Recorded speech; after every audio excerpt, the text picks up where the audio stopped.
भूगवाड़े classes में आपका स्वागत है।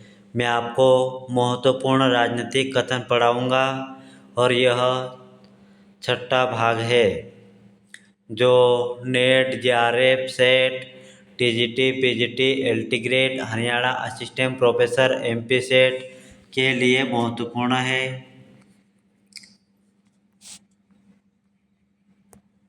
चलो शुरुआत करते हैं। प्लेटो का न्याय संबंधी सिद्धांत स्थिर या निष्क्रिय आत्मानुवादी अनैतिक अव्यवहारिक और अमनोवैज्ञानिक है। यह कथन बार्कर का है। बार्कर कहता है प्लेटो का न्याय संबंधी सिद्धांत स्थिर या निष्क्रिय आत्मानुवादी अनैतिक अव्यवहारिक और अमनोवैज्ञानिक है। यह कहता है बार्कर। प्रश्न कथन 2। जिन राज्यों में न्याय नहीं होता वह डाकुओं का समूह है। यह कथन है संत ऑगस्टाइन का। अगला कथन है एक बेहतर न्यायिक समाज की प्रकृति तथा उद्देश्य न्याय सिद्धांत का मौलिक अंग है। यह कथन जॉन रॉल्स का है। जॉन रॉल्स कहता है एक बेहतर न्यायिक समाज की प्रकृति तथा उद्देश्य न्याय सिद्धांत का मौलिक अंग है। अगला कथन है यदि प्लेटो आज जीवित होते तो वह आधुनिक साम्यवादियों से अधिक साम्यवादी होते। यह कथन सिसिमिक्सी का है। अगला कथन है अब तक के समाज का इतिहास वर्ग संघर्ष का इतिहास है। कार्ल मार्क्स का कथन है। कार्ल मार्क्स कहता है अब तक के समाज का इतिहास वर्ग संघर्ष का इतिहास है। अगला कथन है एक दिन ऐसा आएगा जब राज्य लुप्त हो जाएगा। यह कथन कार्ल मार्क्स का कथन है। अगला कथन है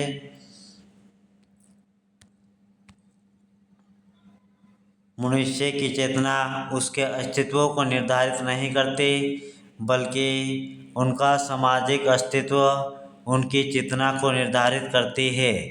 यह कथन कार्ल मार्क्स का है। यह कथन कार्ल मार्क्स का है। कार्ल मार्क्स कहता है मनुष्य की चेतना उसके अस्तित्व को निर्धारित नहीं करती बल्कि उनका सामाजिक अस्तित्व उनकी चेतना को निर्धारित करती है। यह कथन कार्ल मार्क्स का है।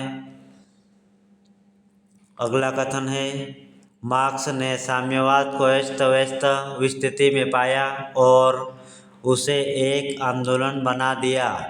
उसके द्वारा उसे एक दर्शन और दिशा मिली। यह कथन लास्की का है। लास्की कहता है मार्क्स ने साम्यवादी को अस्त व्यस्त स्थिति में पाया और उसे एक आंदोलन बना दिया। उसके द्वारा एक दर्शन और दिशा मिली। यह कथन लास्की का है। अगला कथन है ये बांग्ला नहीं है आंग्ला है। आंग्ल भाषी जगत में राजनीतिक सिद्धांत मर चुका है। साम्यवादी देशों में वह बंदी है और अन्यत्र मर रहा है। यह कथन रॉबर्ट ए डहल का है। रॉबर्ट ए डहल कहता है आंग्ल भाषी जगत में राजनीतिक सिद्धांत मर चुका है। साम्यवादी देशों में वह बंदी है और अन्यत्र मर रहा है। यह कथन रॉबर्ट ए डहल का है। अगला कथन है आंग्ल भाषा भाषी जातियों ने जितने भी राजनीतिक दार्शनिकों को जन्म दिया है उनमें कदाचित महानतम है।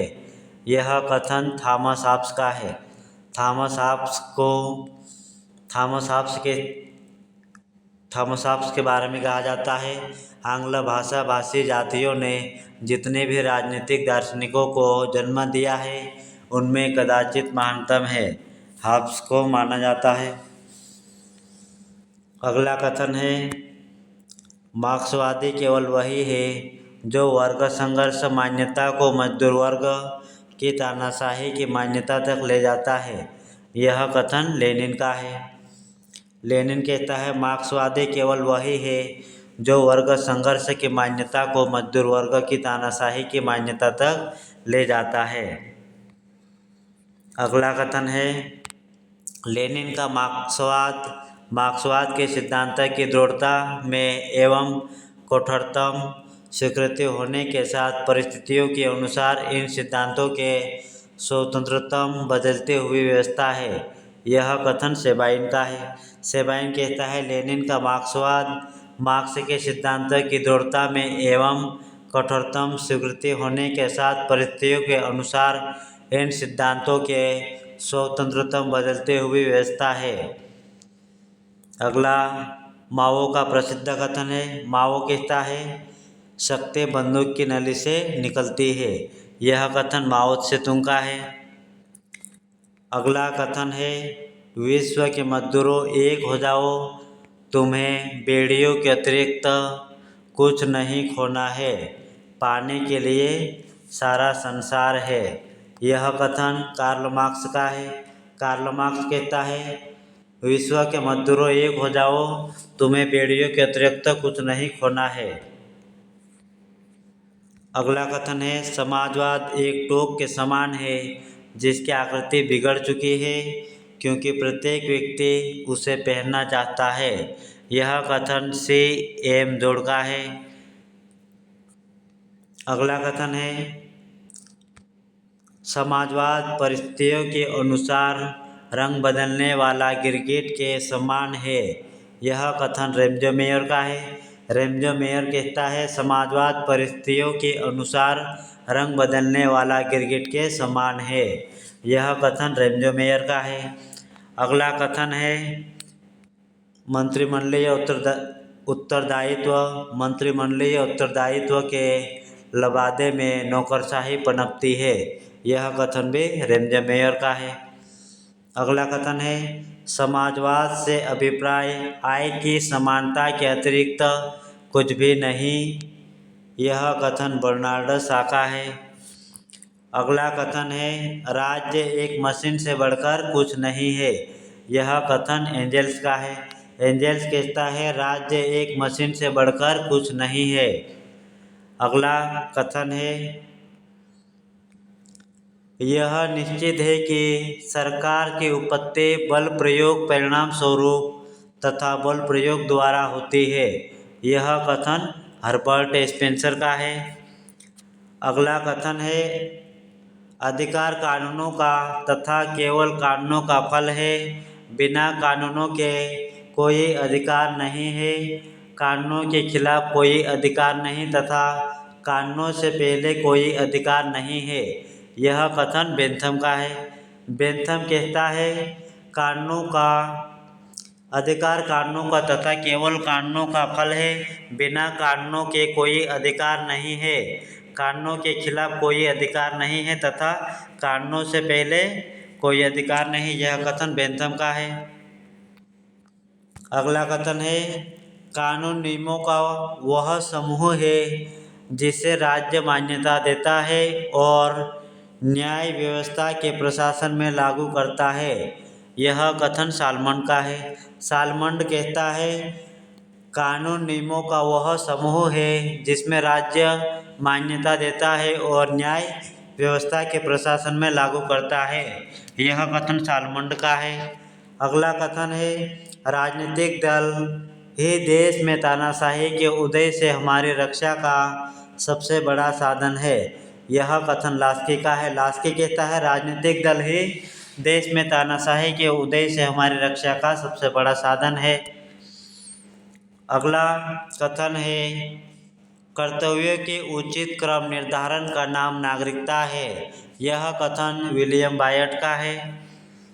अगला कथन है तटस्थता राज्यों की वह अवस्था है जिसमें युद्ध के समय में वे इस संघर्ष में भाग नहीं लेते और दोनों युद्धरत पक्षों में अपना शांतिपूर्वक संपर्क बनाए रखते हैं। यह कथन लॉरेंस का है। लॉरेंस कहता है तटस्थता राज्यों की वह अवस्था है जिसमें युद्ध के समय वे इस संघर्ष में भाग नहीं लेते और दोनों युद्धरत पक्षों में अपना शांतिपूर्वक संपर्क बनाए रखते हैं। अगला कथन है हम बेंथम से लेकर आज तक होने वाले ऐसे किसी भी वैधानिक सुधार को नहीं जानते जिस पर उसका प्रभाव न पड़ा हो। यह कथन सर हेनरी मैन का है। ये महत्वपूर्ण कथन समाप्त होते हैं और महत्वपूर्ण पुस्तकें और उनके लेखक। तो शुरुआत करते हैं। सबसे पहले आएगा लेनिन। लेनिन की पुस्तक है the development of capitalism in Russia. अगली पुस्तक है what is to be done. अगली पुस्तक है imperialism the highest stage of capitalism. Lenin की अगली पुस्तक है the state and the revolution. अगली पुस्तक है अप्रैल थीसिस।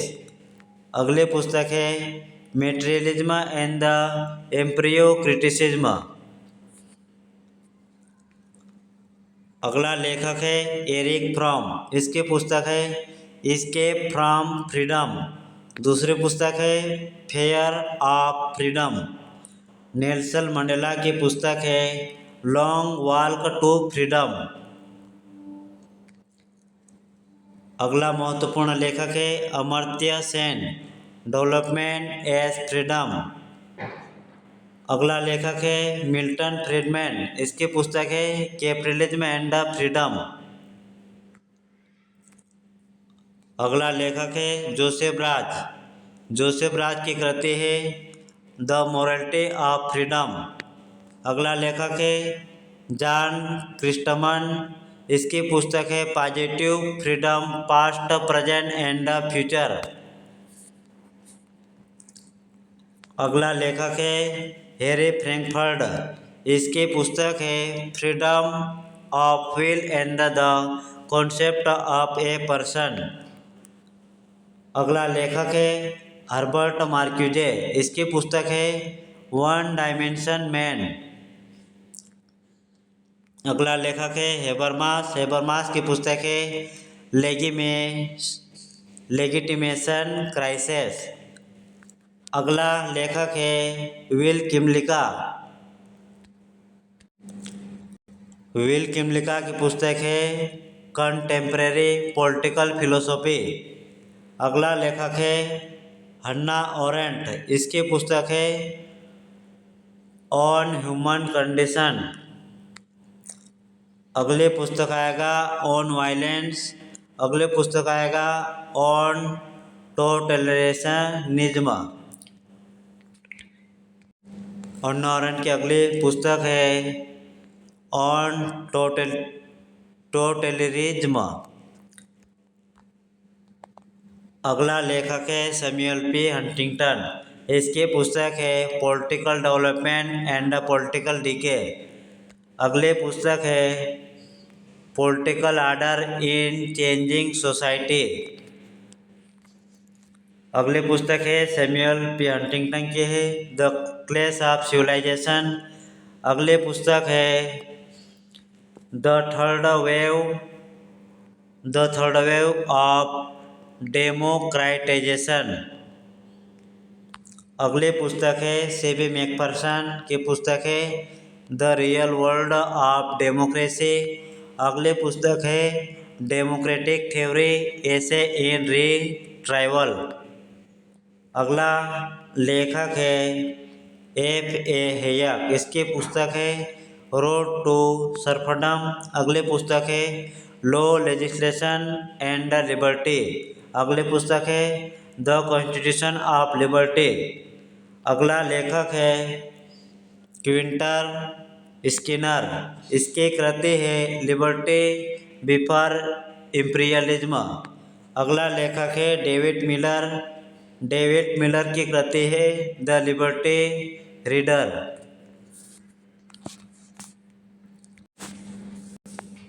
ये महत्वपूर्ण पुस्तकें और साथ ही महत्वपूर्ण कथन हुए। ऐसे महत्वपूर्ण वीडियो के लिए हमारे चैनल को सब्सक्राइब करें, लाइक करें, शेयर करें और साथ ही बेल आइकन को दबाएं। धन्यवाद।